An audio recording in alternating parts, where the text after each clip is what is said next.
Learn about the strides female entrepreneurs of color are making. Be inspired by their story and enlightened by their leadership, insight, and advice. Welcome to She Leads Podcast, Leadership Empowerment for Women of Color.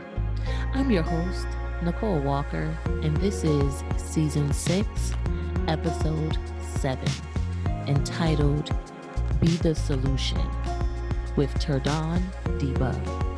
Go to NicoleWalker.net/blog to read TerDawn's bio and learn more about her and her business. All right, so TerDawn, welcome to She Leads Podcast, Leadership Empowerment for Women of Color. We appreciate you joining us today, and we're excited to learn more about you and your journey.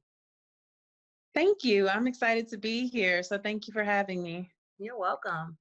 All right, so let's get started by you telling us about your background and what you currently do. Sure.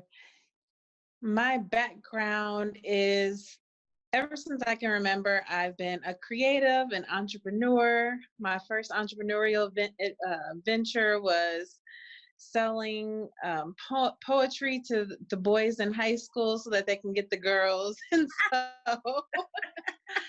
so I've always just had it in me to do. And my mom was an entrepreneur, and I looked at her, and my dad, he was a pastor, so he was very philanthropic and would be out in the community and things like that. And so I looked at them, and at the time I thought my mom was annoying. I'm like, everywhere we go, she's talking to people everywhere that we go. There's nowhere that we go that she's not talking to someone or connecting with them. But I was just, now that I'm older, I'm like, oh, she was a master networker. Like, wow, she would be networking, her butt off. And so seeing her and then going through my journey, really went through a whole ton of different majors. I went to school for fashion. I went to school for business. I went to school for law. I went to school for graphic design. Finally settled in on graphic design and marketing. And when I settled in there, I just really found a real passion for digital marketing and the whole world. Of course, it's been evolving, and I've been a full-time entrepreneur now for 6 years, but I was fired on my day off from work. And on my day off from work, I was fired, and I was like, okay, this is my opportunity to actually see what I'm made of and actually go after this.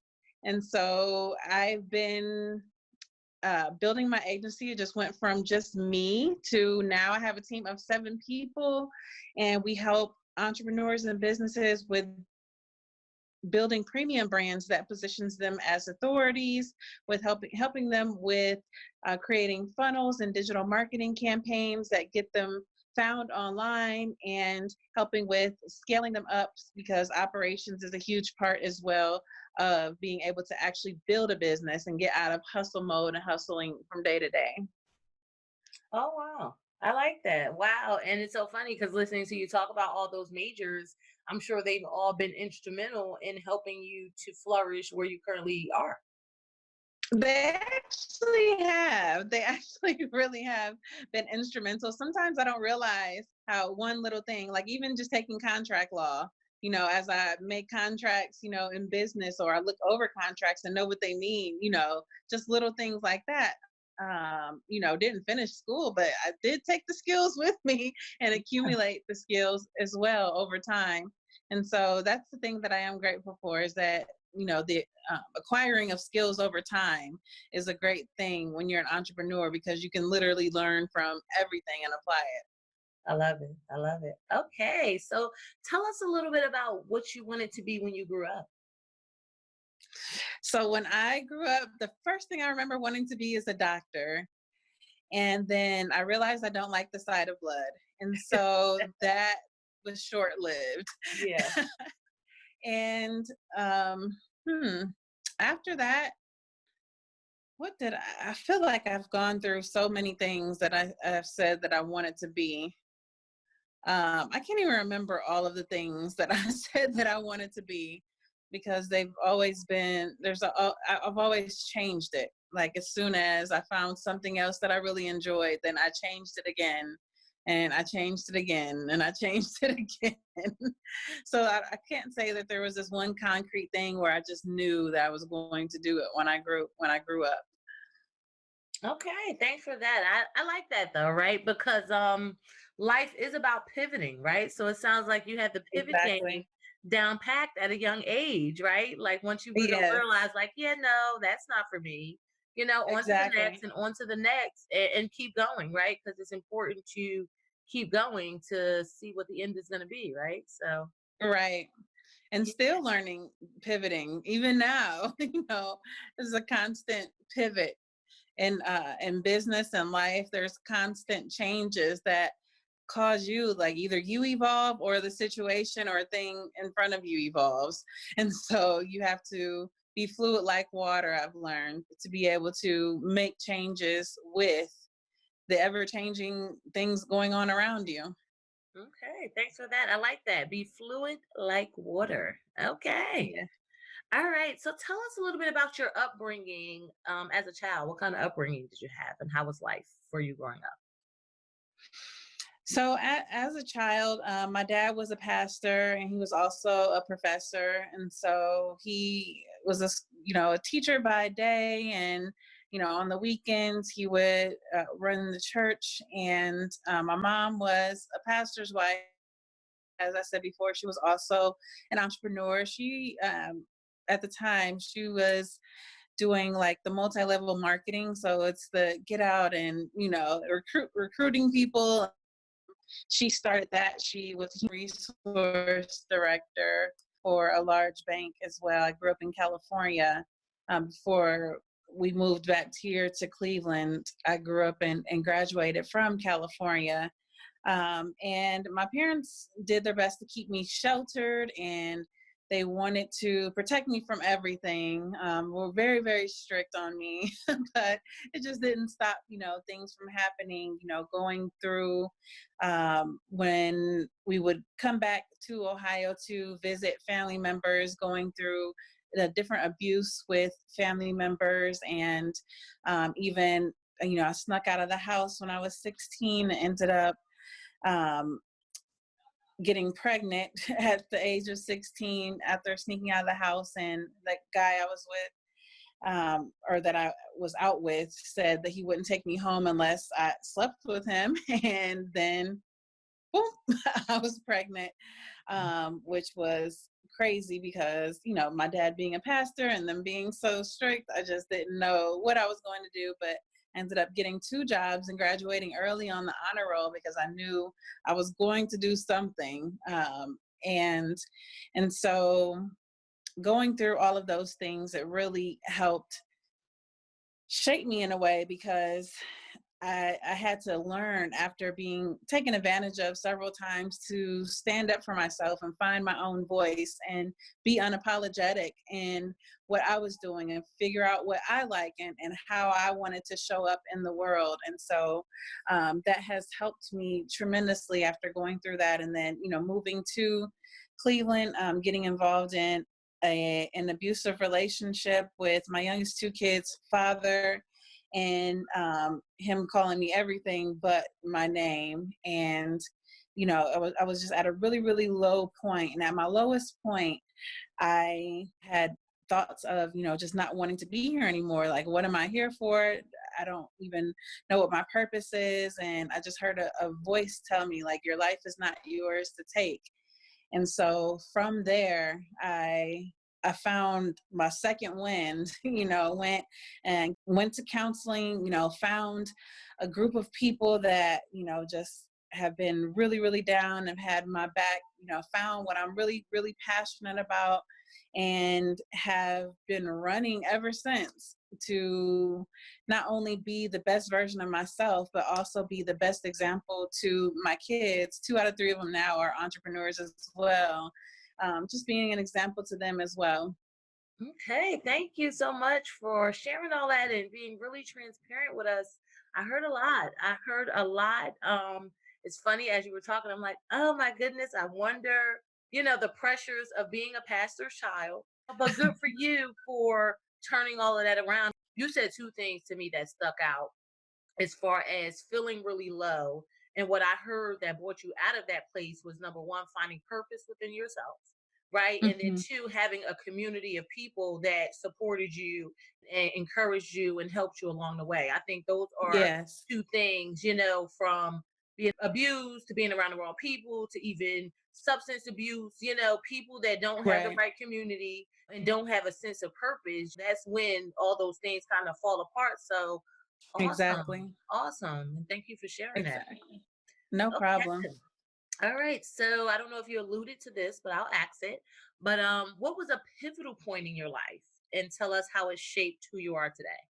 I think the most pivotal point that I've been at was when I went through a divorce. It was a few years back. I was still trying to figure out, like, okay, I'm trying to figure out business.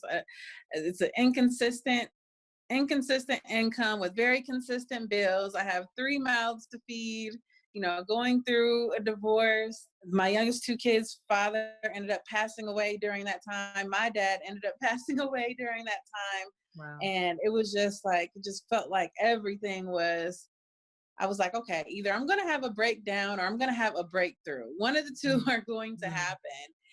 And my now husband at that time said, I hear you telling me, every time you tell me that you want to be in this particular space, but you end up back here. And it really triggers something like, you know what? I do keep on ending back in the same cycle.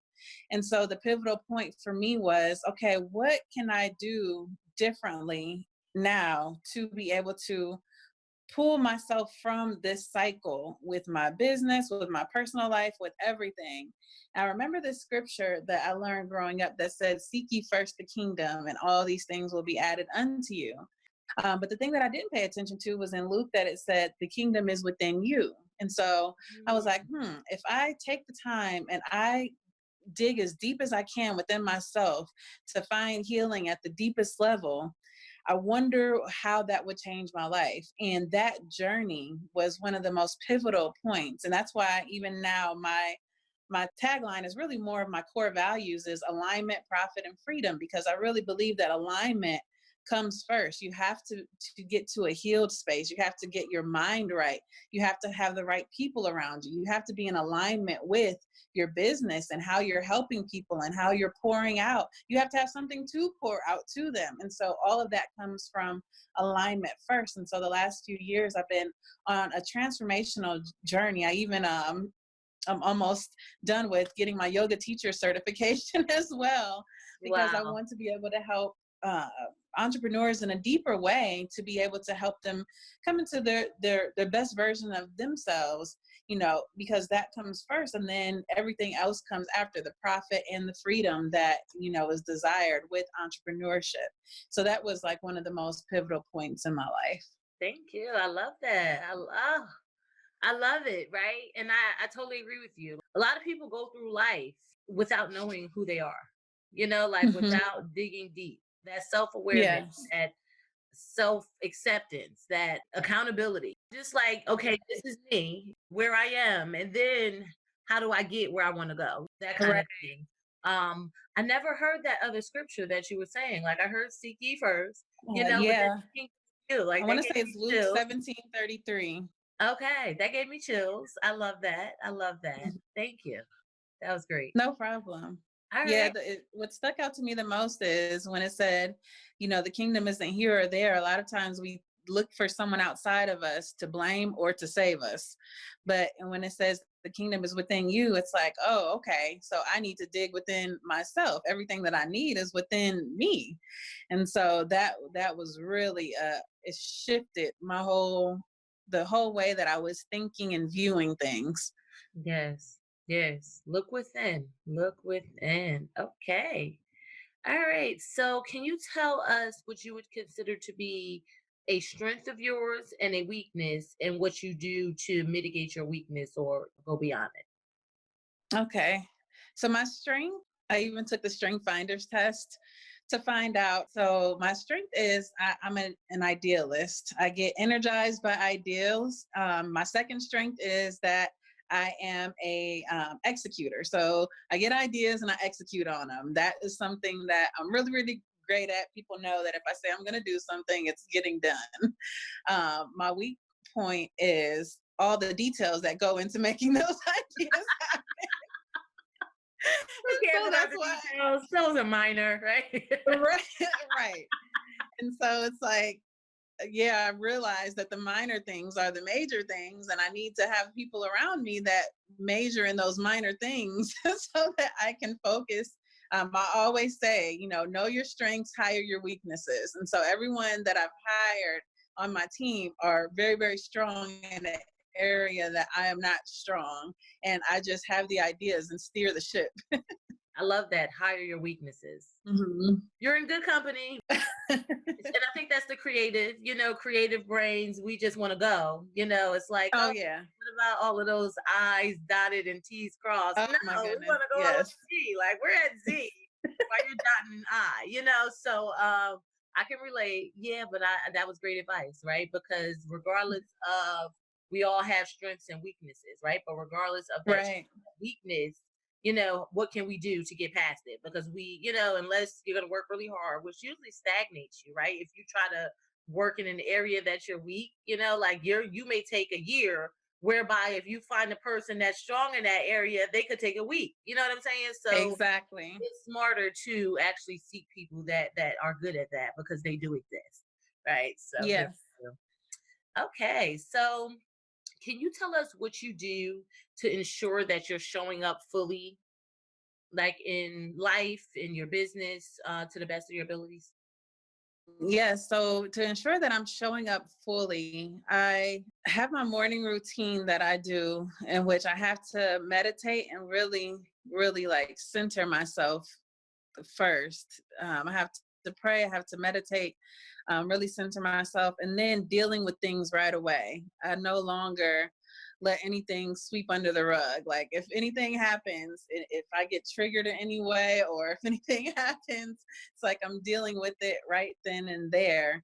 Because if not, it's going to be in the back of my head and it's going to affect everything that I do up until it gets cleared out, or it's going to come out in some other way, in some other form or fashion.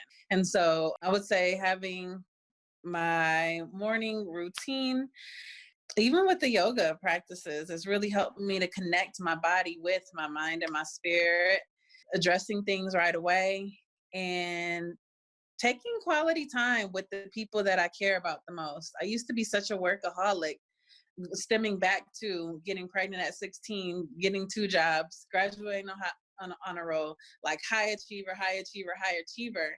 But I was taking so much time that I was missing all of the things that were in the process of me getting to all these goals. I was missing time with family and friends. I was missing the connection, the quality of life. So I take a lot more time now to take intentional time, just take that intentional time to be with the people that bring me energy, bring me joy, the people that energize me, bring me joy, that make me smile, that make me laugh until my stomach hurts, like more of that. So that's the way that I'm able to show up as the best me. Okay, thanks for that. I love that. Totally relate. Overachiever. Pregnant at Mm-hmm. 17. So I wonder, or no, I got pregnant at 16, daughter at 17. Well, yeah, I was pregnant at 16. I had my daughter at 17. So then I can relate to always looking to the next thing, always looking to a higher Mm-hmm. bar, a higher mark. And then Right. passes you by, because you're not okay with the present. You're like, oh, well, I still got to do this. I got to do that. Oh, that ain't checked. This, Right. so I can relate to that. And I'm just learning myself how to actually be okay with the present, being okay with the present and paying attention to the people around you. So that's awesome advice, or awesome insight. And you said something else that I like, which for me is a struggle point, is speaking up, right? Because which some people that know me will disagree. I don't really like confrontation. Don't get me wrong. Depending on who you are, I'm gonna give it to you, no problem. But in certain scenarios, I'm not. I like to kind of be nice, Nicole, depending on Mhm. the situation, right? But I've learned that even when I'm quote unquote being nice, Nicole, if it's something in the back of my mind, I'm doing little stuff that I'm giving you probably a little bit of attitude where in my head I'm not, So like Right. when you speak up, it gets rid of that mess because people can feel energy you can feel energy, You right? could feel it. Yes. You treating somebody the way you feel about them or not, you probably really are in subtle ways, that can be heard Hmm. right? So Exactly. do you have advice for a person that doesn't like confrontation and maybe is scared to actually get the elephant out of the room? Like, how do people get past that? Because when you pretend it's not there, it's still there, right? Right. Yeah, I dealt with that for the longest time. For the longest time, I wouldn't, speak up for myself, and then I just got railroaded by people that didn't mind speaking up for themselves, and so it was just one of those things where it's like, for lack of better terms, kill or be killed. It's like either you're gonna speak up for yourself and allow yourself to gain that respect, or really communicate how you're feeling, or it's going to happen to you from whoever it is. They're going to impress their opinions on you, or their beliefs on you, or their whatever it is. They're going to project on you with no problem. And so it's really just a self-respect and a self-love. Like the more love and respect that you build up for yourself, the more you're like, no, I'm not going to stand for that anymore. Or no, I'm not going to sit back. No, I don't feel good about that. Like I always check in with myself. Like if something happens and it just doesn't sit right with me, I'm like, okay, that didn't feel good. Like why didn't it feel good? Like it didn't feel good because the way that they said that XYZ. And then it's like, okay, I have to get level-headed first so that I can speak in wisdom and not in emotion. Because speaking in emotion, usually can escalate a situation. Whereas sitting back, really checking in with yourself, like, why did this offend me? Is it me? Does this offend me because of something I haven't dealt with within myself? Or is it really, am I justified in what I'm saying enough to bring it up and really address it with that person and let them know how I feel so we can come to a resolve? I like that. You said it's loving yourself, right? So if you Hmm. don't speak up, you're really putting the other person above you, right? Right. Yeah, that's what I heard when I was listening to you. So that's a Yes. great way for people to realize that it's not a bad thing. Because some people view speaking up as a bad thing, right? But no, Right. someone before you is worse. So pick your poison, right? Exactly. Exactly. Yeah. When that person will have no problem putting themselves above you. So, Yeah. I love that. yeah. Okay. So do you use personal affirmations? And if so, can you tell us your favorite one? Yes, I actually even listen to mantra rap. That it's like there's these two producers called Chris and Teeb, and they made mantra rap. And I love it because sometimes it gets kind of boring. Like for me, it gets, as a creative, it gets kind of boring hearing the same thing over and over. Like, I am beautiful. Yes, I am great. Today is going to be a great day. Like, it can get kind of boring. And so I listen to Mantra Trap, where it's like, I wake up every day feeling good. I wake up every day feeling good. Everything is as it should be. Everything is as it should be. And so it's like over a beat. And then like it'll say like money comes easily and frequently. Money comes easily and frequently. Like, yeah, it's over a beat. So like if I'm in my car, I could just like really jam out to it. And whoever's in the car with me, they jam out to it. Like, but we're setting our intentions for the day and wherever we're going. So yeah, just things that help set the intention for the day. I try not to get too repetitive because sometimes you can kind of clock out if you say the same thing over and over again. You're not making the connection anymore. You're just kind of religiously doing it. Mhm. And so I really tap into like, what do I want to feel today? I'll look at my calendar, like, what do I have going on today? And it's like, okay, in this situation or what I'm going into today, I'm bold. I want to feel bold, courageous. I want to feel loving. I want to light up the room, or, just however it is that I want to set the intention before me, then that's basically what I'll say. I love that. And I've never heard of that. You said mantra rap or mantra trap? Yeah, it's kind of like both, like Both. Okay. mantra, rap, trap, Kristen T. All right, I'm gonna have to look that up. Yeah, I was actually thinking of making, because before this journey, before like entrepreneurship, like really was full time for me. I was an artist, and was putting out music, and a lot of people that know me now don't know me for that, and a lot of people that know me then, yeah, they see me in a different element now with entrepreneurship. But I love the putting music with whatever your intention is. I love the thought of that, like really taking, because sometimes you could really love a song because of the way that it makes you feel, like the vibe of it, but the words are just terrible. Yeah. And so it's good to be able to find good music that sounds great, that has a vibe to it, but it's really uplifting too. That's a great resource. I love it. All right. So tell us about the latest book that you've read or listened to. The latest book, I've been engulfed in yoga books because of my yoga teacher training. The namas and Nayan, it just tells you different stages of being able to meditate and what it, like the benefits of it. I used to feel really bad when I was like, okay, I want to meditate, and my mind wouldn't stop. I'd like, it would just keep on. I couldn't shut it up. Like, shut up. Let me let me get focused. But it was just saying, like, don't feel bad if you go from, thinking about one thing, and then you get all these 10 thoughts, and the next thing you know, you're meditating on pizza that you had last week because the thought the thought led there. And it just talks about the different stages when you can sit there for an hour and it feels like 5 minutes, and you know that you're really getting somewhere.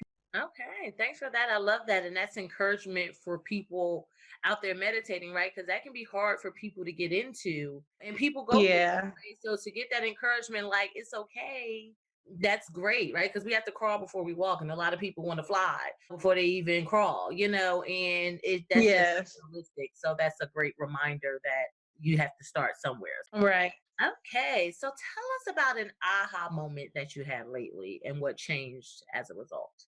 My aha moment was how being like the woman, the queen of the house, really affects everyone in the house. Like, we like really elevate or change or shift the atmosphere in the house, in the entire house. So as a wife and as a mother of 3 teenagers, whew, I feel you. sometimes. Okay.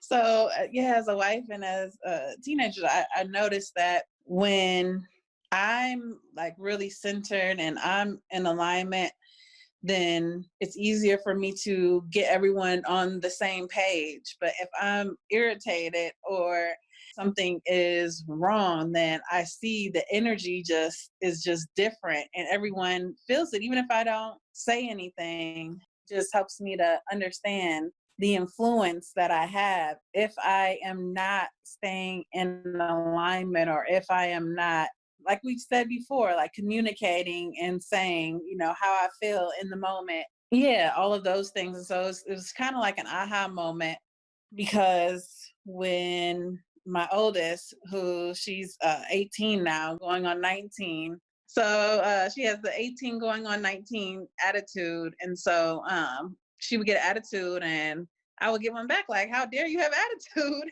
And it was just like, it would just be this struggle between us. But then when I got up and I started meditating first and speaking to her higher self, even before she would wake up, and I would speak to her like, speaking life into her before I even spoke to her. She came downstairs with a pleasant attitude. She did some breathing exercises with me, set her intention for the day, and was just pleasant the whole day. And I'm just like, wow, it's like one of those things where, wow, like me just doing that one thing shifted the whole energy, and it was different today. I was a noticeable difference. Yeah, I love that. And I love you said a key point that if I can't stress this enough to people, you said speak to her higher self. I have a 20-year-old and I have a 6-year-old. Two totally different things to deal with, which my 6-year-old is rambunctious and busy, but I don't like to Yeah. call him bad, and even when he's being what quote unquote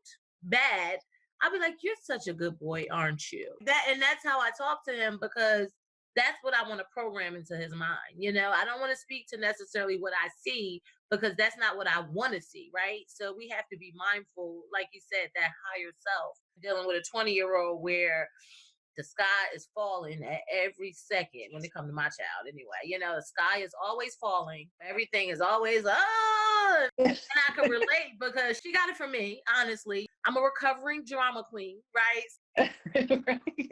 And I see it in my child, and I'm just listening to her. I haven't mastered her yet. I've mastered my son for the most part. I haven't completely mastered her, which I have to learn better. Because sometimes I get so frustrated because I don't want her to be in that space. I like what you said as far as the whole breathing and, teaching them the different things as opposed to just coming down on them. So going back to that, speak to the higher selves in our children, because we don't know, or maybe we're not considering, like you said, how influential we as women and as mothers are. We set the tone, and it's a tough crown to wear, but we have it. So we need to wear it with some pride and some knowledge and wisdom. Like, be smart about it. Yes. Do it any old kind of way, because we want success. I mean, I don't know any parent. Well, I know they do exist, but none of them I know, right? We all want our children to do well, and even people who we may be mother figures for. We want the best for people. Right. But we have to make sure that what we're putting out is emitting the best so that it can be received the right way. So that was great advice. Awesome. All right. So, I like this question for you, which I think we asked it one time. But because you've done so much and are still moving, because it sounds like you're about to do something with yoga. So do you feel like you found your purpose yet? Or do you feel like you're still searching and kind of still figuring out exactly what's going to be your thing? I definitely feel like I found my purpose. Even though I am pivoting again, it's still along the same route. It's still helping people who are in their purpose be able to be in alignment and be the best that they can be. Okay. I love that. All right. Okay. So do you have any advice for an up and coming entrepreneur that you like to share? Biggest advice that I can give is be a pain pill in a world full of vitamins. Be the magic and the solution, and focus on mastering being that solution. Focus on the biggest transformation you can provide for people. I like that. So before we let you go, I like to flip the script a little bit, because I am a firm believer in the importance of travel and how it shapes who we are, right? So can you tell us about your last vacation, your favorite vacation spot, and the next vacation? Luxury cabins in it's a place called Hocking Hills near Columbus. Oh, wow. And I had to do luxury cabins. So it was made out of trees, but when you walked in, it was just a beautiful 2-floor like cabin. Wow. One of my good friends is getting married in December, and so I'm going to Mexico to be a bridesmaid in her wedding. So I know that one's coming up. I'm probably going to end up scheduling something in between when all the chaos subsides from everything going on right now. And my favorite vacation was Sedona, Arizona. Okay. Thank you. All right. So before we let you go, do you have any products or offers or anything you want to let the listeners know about? Yeah, that'll be a free training that you can watch. From leads to sales.com. That's FROMLEADS